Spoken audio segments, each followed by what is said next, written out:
In today's video, I'm going to show you how to fix Chrome not opening easily and fast in less than 50 seconds.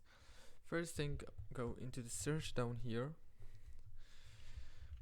search for Chrome, and then click on your right mouse, click on open file location, click on your right mouse again here, choose properties.